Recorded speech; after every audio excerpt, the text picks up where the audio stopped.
Hello guys and girls, welcome back to the channel. Today we will be reading and reacting to some Reddit confessions. I have plenty of different things I need to do around my base today. I'm going to start by building the villagers a house so I can expand the village and hopefully get some Fletchers to get some emeralds. And then I'll finally be able to do some trades for some good enchantment books.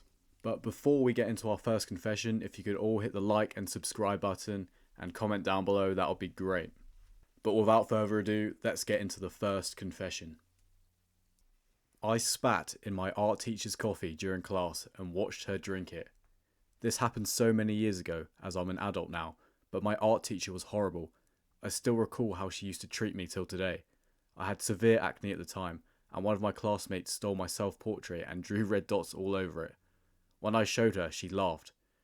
Whenever we had to do self-portraits, she'd always make weird remarks, and also used to completely change my features to make them look worse for some reason.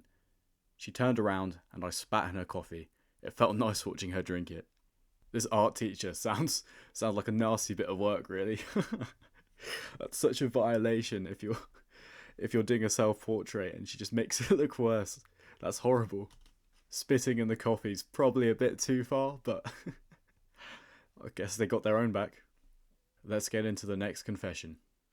I usually wear thin, see-through leggings to the gym. Okay, so this is a bit embarrassing to admit, but I guess that's the point of this subreddit. I am 27 years old, and when I go to the gym, I kinda intentionally pick the thinnest leggings. I have the ones that might get a little bit see-through when I move or stretch. I kinda like the feeling of getting noticed, and sometimes it gives me a weird confidence boost when I catch someone's quick glance and I just keep working out like nothing's happened. I know it's probably a bit messed up or vain, but yeah, that's my confession. Well, I guess that's not really harming anyone, and if it's giving you a bit of a confidence boost, then why not, I suppose. But I do think this would be a bit problematic if the leggings were, too revealing or too see-through, or that you were wearing them and then confronting people who accidentally glanced. But as long as it's not too revealing in a public place, then I'm sure it's not the end of the world. Let's get into another confession. I pretend I'm watching for nostalgia, but really it's just to escape being an adult. Every few months, I binge old cartoons. Not ironically, not for comfort, but because sometimes I genuinely can't handle life anymore. Bills, work, expectations, all fades when I'm back in those bright, dumb storylines. It's like my brain hits reset for a while. I always say, oh, I just miss the old days, but the truth is, I miss myself before things got complicated. It feels embarrassing to admit to anyone, so I'm confessing here instead. I don't think it's embarrassing in the slightest to rewatch cartoons. It's such a good form of escapism, and especially when you lock into like a childhood favourite cartoon. And like this guy said, it brings back such good memories and positive feelings, so there's no issue at all with in rewatching cartoons. I remember when I had a recent stint where I loaded up all the old SpongeBob episodes, and I really enjoyed it. It was like nice watching it from a new perspective as an adult as opposed to being a child. And I felt that there were some storylines that you missed out on when you're a child, so it made perfect sense to rewatch it. And I had a good laugh, and it took me away from my current job and how I was feeling at the time. So that's a great confession. Let's move on to our next one. I stole from my workplace for months and never got caught. I used to work at a small tech store when I was 22. For a few months, I stole things like headphones, chargers, little stuff I thought nobody would miss. I did it on purpose, fully knowing it was wrong. I told myself I deserved it because they underpaid me, but deep down, I just wanted to see if I could get away with it and no one ever found out. It's been years and it still eats at me. Every time I think about that job, I feel like trash. I can't undo what I did, and I never tell anyone in real life because I'm so ashamed. I guess I just needed to say it somewhere. I stole and it was wrong. It sounds like this guy basically got addicted to stealing. And I have heard before that sometimes people, when they do petty theft and they steal small objects from stores, they get a right buzz, which keeps them hooked to actually stealing. And I wonder what he did with the possessions that he stole, because he said he took headphones and chargers. I wonder if he resold them on eBay or if that was a bit too obvious. Maybe he just kept them for himself. It's good that he recognises that it's wrong and it was wrong that he stole at the time. But I guess it was such a long time ago now, he can't really do anything about that. This person can't really amend his issues with the company now. It's been too long. But he needs to start to forgive himself about it.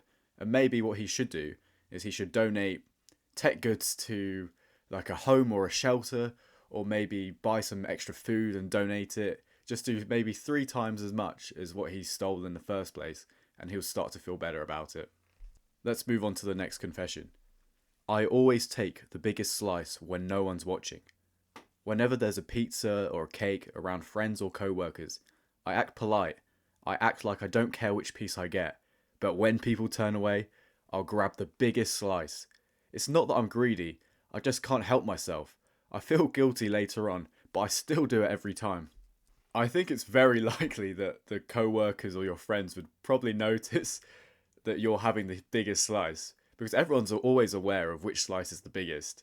Or if it's like a box of chocolates, let's say, everyone always knows which is the best chocolate in the box, but people always scramble around making sure they don't choose the best piece or the biggest slice or the best chocolate just because they don't want to be seen as that person. And everyone always notices. So I'm sure this guy won't actually be getting away with it. It did make me laugh though when I read this, because it reminds me of my older brother. He always has to have the biggest slice of cake or pizza, and he thinks we don't know, but we definitely do. Let's move on to the next confession. My mind plays music 24/7, and my inner dialogue never shuts up. I don't know if anyone else has an overactive brain, but from the moment I wake up, every morning of my life, it seems as though my brain picks a song, selects just a line from the chorus, and plays it on loop all day long. Over the top of that, it's just constantly talking. It's my voice. I'm not schizophrenic, but it's exhausting. Today's song is Glycerin by Bush. I don't really know that song, but I definitely have had the displeasure of a song playing over and over again in my head. For example, recently, due to all the memes and all the clips, the song that's been playing the most in my head is KSI's Thick of It, and I've constantly had from the screen to the ring to the pen to the king, going round and round, and it won't stop, and it's so frustrating. But it sounds like this person probably has just like an overactive brain. Maybe they have ADHD that's undiagnosed. If it's constantly full on and they can't think of anything else and they're stuck in tasks because they just have these overactive thoughts.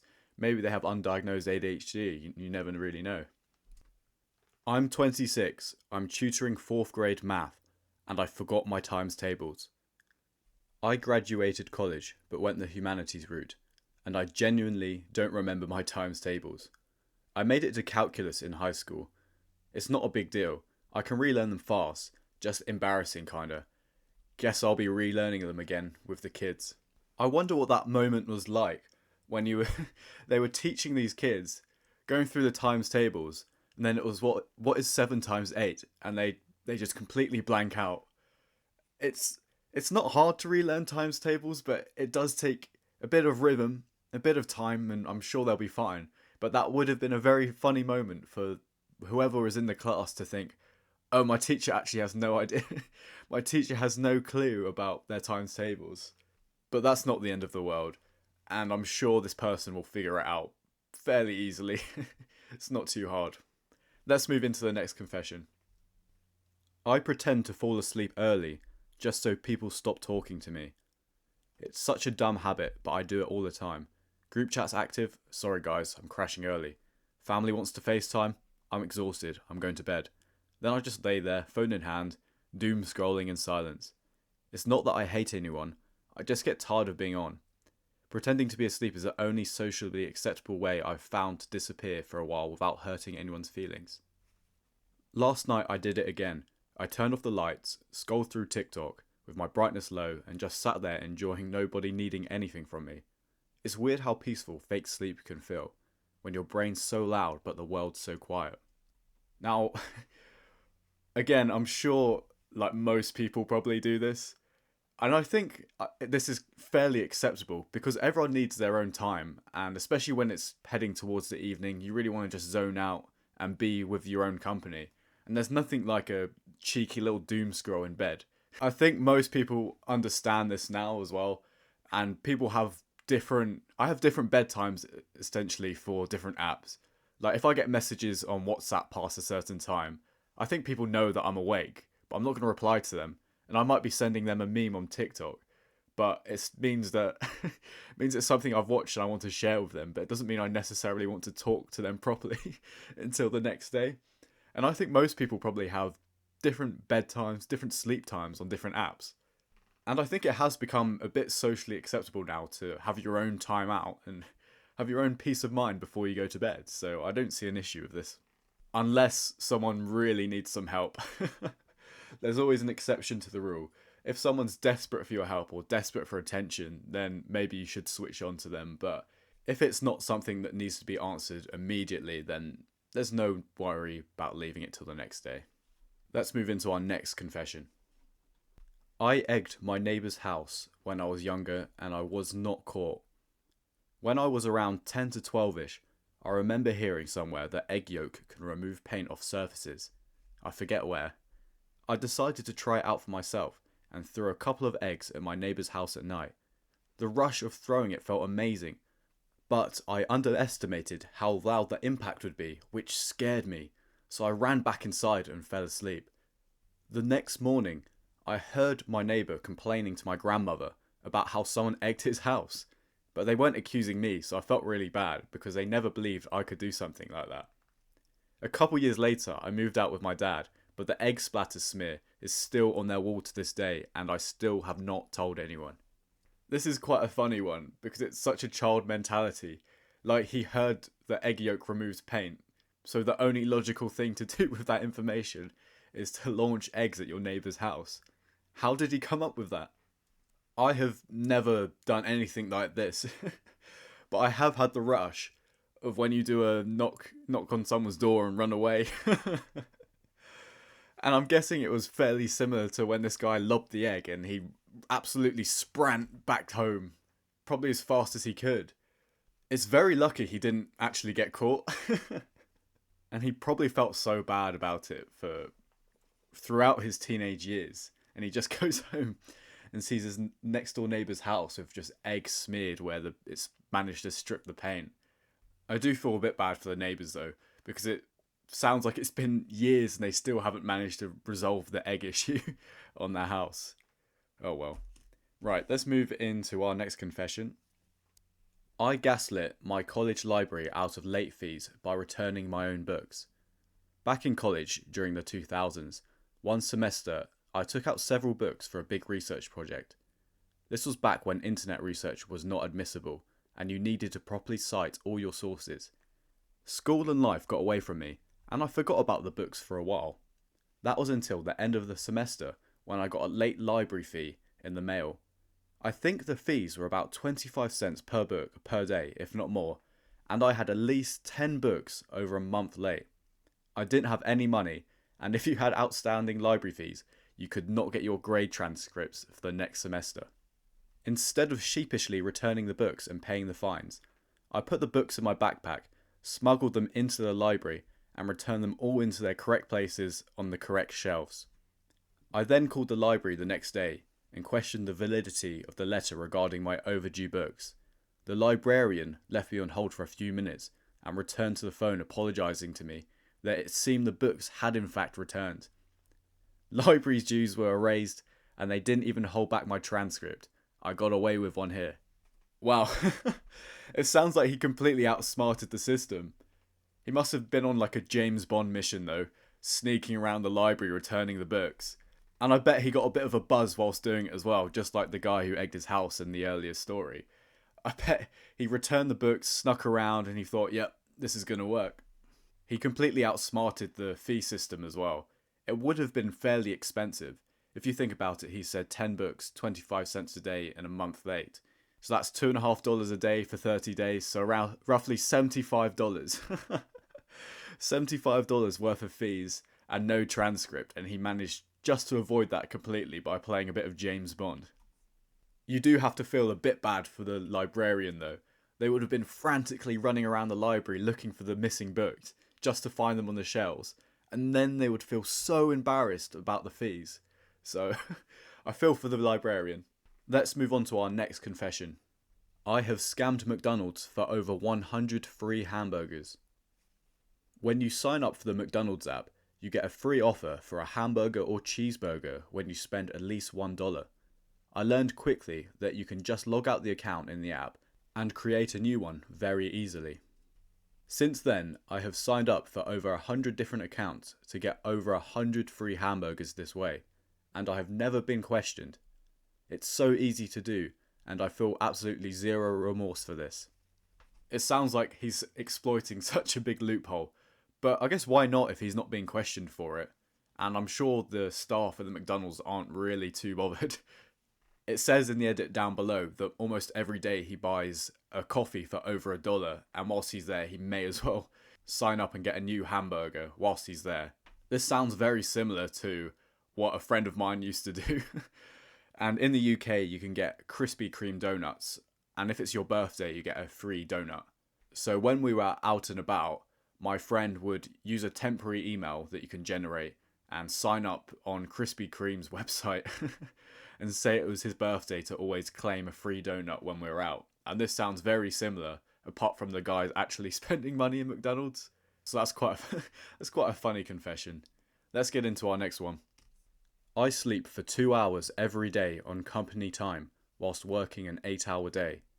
I won't disclose my job, but in the morning I have to do something that they believe takes around 2 hours. It actually only takes about half an hour to do, and then I'll go in my car and nap for an hour and a half. Then, later on in the day, when my manager goes for lunch, I'll have about a 30 to 45 minute nap because I know nobody will be coming to my office. I still get all my work done on time and I feel really rejuvenated throughout the day. Well, it sounds like he's got it all figured out. Taking back 2 hours a day for napping is a lot of time over the week. In a 5-day week, that's 10 hours gained. That's more than a whole day. It's a day and a quarter's worth of work per week that he's getting paid for doing nothing and just sleeping. Is this guy just really good at his job? I can't understand how no one's noticing this guy sleeping for 2 hours a day. Surely someone's gone to the car park as well. I've just seen him pitched up having a sleep in his car. But fair play to this person. If they're still getting all their work done to a high standard, then why not, I guess? Why not sleep 10 hours a week? Let's get into our next confession. I intentionally ask women well above the legal drinking age to show me their ID. I work as a cashier at a grocery store. Whenever a middle-aged woman who clearly looks older than 21 purchases alcohol from me, I intentionally ask them to show me their ID. I do this because somewhere deep down I feel that if I ask them for their ID, it creates an impression that they look far younger than they actually are. I do this every chance I get, regardless of how busy the line is, in hopes to make them feel younger and possibly happier. That's actually such a nice thought process, and I'm sure lots of ladies probably take that as a compliment. People love hearing that they look younger than they actually are, unless you are around that legal drinking age, and then it's a bit like, come on dude, I am obviously over 21. And that's more of a ego thing, I think, when you're between around 21 to maybe 25. But as soon as you get past that age, I'm sure everyone loves hearing that they look younger than they are. I know for a fact if my mother got ID'd in a grocery store for alcohol, that would probably make her day. She'd probably start blushing. So this guy's doing good work here. Sometimes I hit reply to all on purpose just to watch the chaos unfold. At work, whenever someone sends out a mass email that clearly should have just gone to one person, I get that little evil inside of me and hit reply to all with something totally pointless like thanks or got it. Every time it sets off this chain reaction of at least 10 other people doing the same thing, and I sit back and watch the flood of unnecessary emails roll in. It's petty, but honestly it's weirdly satisfying. Sorry, co-workers. It sounds like this person is just trying to stir the pot. And I get it, sometimes it is quite fun to be a bit of a menace. But surely that's annoying for yourself if you're now in a load of email chains of reply to alls of people just saying thanks or got it or anything similar to that. That'd be so annoying and it would just clog up your email inbox. But that's probably what this person likes the most about doing this, is that they would be clogging up almost everyone's email boxes with pointless information and pointless emails. And I would personally find that so annoying. I once lied on my CV. I got the job and got promoted. I lied on my CV and somehow convinced the world I was a coding wizard. Now I'm stuck in a never-ending cycle of Google searches and caffeine-fueled coding sessions. This is when I regret it, and I do indeed. My browser history is a treasure trove to how to fix syntax errors, and what does this error message mean? I learned to code on the job, which is just a fancy way of saying I'm making it up as I go along. My colleagues think I'm a genius, but really I'm just good at hiding my panic. When they asked me to explain my code, I launched into a confident-sounding jargon-filled monologue, hoping they'll get lost in the technical mumbo-jumbo. The best part, I got a promotion and a raise, which basically translates to, we're paying you more, so keep pretending you're good at this. Well, you know what they say, you've got to fake it until you make it, and that is exactly what this guy's doing. There's probably so many people that do something very similar, and they have no idea what they're talking about, but when asked, they just spam some corporate jargon in the hopes that people switch off and just take your word for it. And what's going to really help this guy out is the fact that AI has now got so much better at coding. He can pay for ChatGPT Premium, and that does such good coding now, and he can just rely on that to help with syntax errors, and he will always seem like such a genius. In the UK, this person would be a bit of a swan. They look elegant on the surface, but underneath the water you don't really know what's going on. And that's exactly what's happening with him. He looks like he's a high flyer coder, but really he's in panic and he's he's relying on searching so much stuff up, but he's doing a good job. Right, I'm going to read my last confession now, but the grammar of this the grammar of this is so bad, so I'm going to try my best. I once pretended to break my wrist so I didn't have to write at school.